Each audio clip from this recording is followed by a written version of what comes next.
kegiatan dengan tepat dan benar.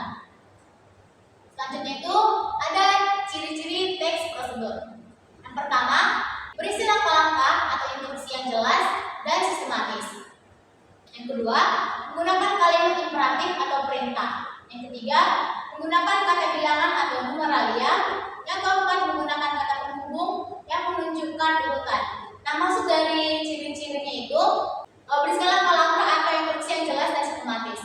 Di dalam teks prosedur ini, langkah-langkahnya itu atau instruksinya itu berurut. Kalau enggak sistematis atau berurut, misalnya bahannya itu atau kegiatan yang bakal kita lakukan itu nggak bakal terjadi. Artinya, misalnya nih kita membuat sebuah kue bolu. Nah, kalau misalnya duluan kita masukkan tepung sebelum kita mixer telur sama gula, itu kan nggak bakal terjadi.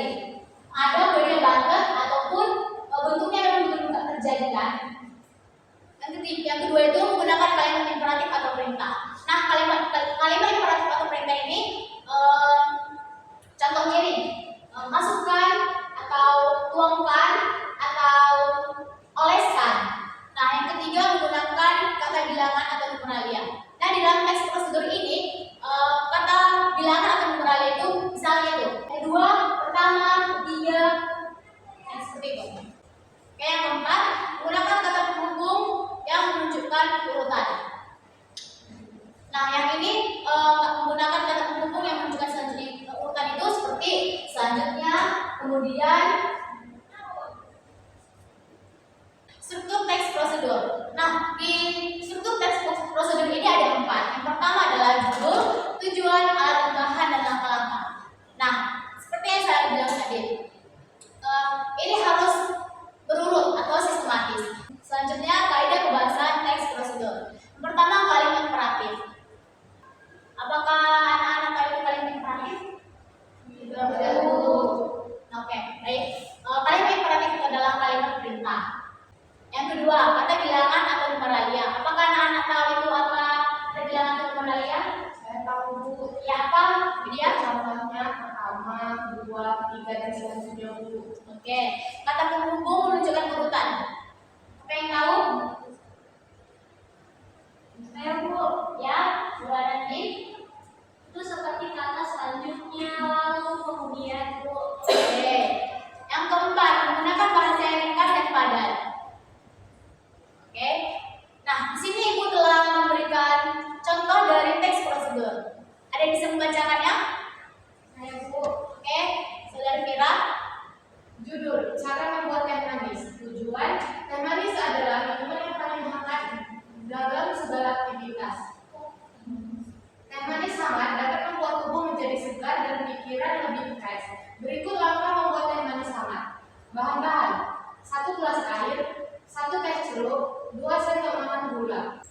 Langkah-langkah: siapkan air dan masukkan ke dalam panci. Lalu panaskan air hingga mendidih. Setelah air mendidih, masukkan air matang tersebut ke dalam gelas. Kemudian masukkan 1 teh celup ke dalam air mendidih. Setelah itu, diamkan selama 5 menit. Selanjutnya, tambahkan 2 sendok makan gula ke dalam air teh. Lalu aduk rata hingga gula larut. Teh manis siap disajikan. Oke. Sekarang anak-anak sudah tahu apa itu teks prosedur? Sudah, Bu. Oke, baik. Ibu telah memaparkan sebuah contoh dari teks prosedur. Dari contoh ini, kan anak-anak sudah tahu. Apakah ada anak-anak sekalian ada yang bisa membuatkan contoh lain? Saya, Bu. Oke, Indah. Contohnya saya akan membuat teks prosedur memasak mie instan. Pertama-tama kita beli dulu mie instannya.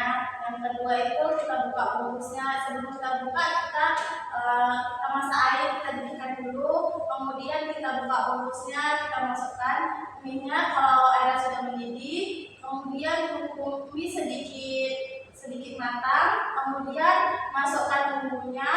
Agak sebentar, tambahkan telur jika ini membeli telur, jika tidak juga tidak apa-apa. Kemudian tambahkan daun bawang atau bawang goreng sesuai selera. Nah, setelah sudah matang, dapat mie instan yang kita buat sudah dapat disajikan. Oke, terima kasih. Apakah ada anak-anak ada yang masih belum paham bagaimana itu teks prosedur? Tidak ada, Bu. Oke, baik.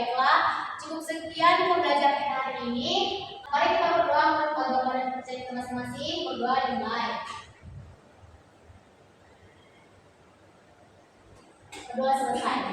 Oke, sampai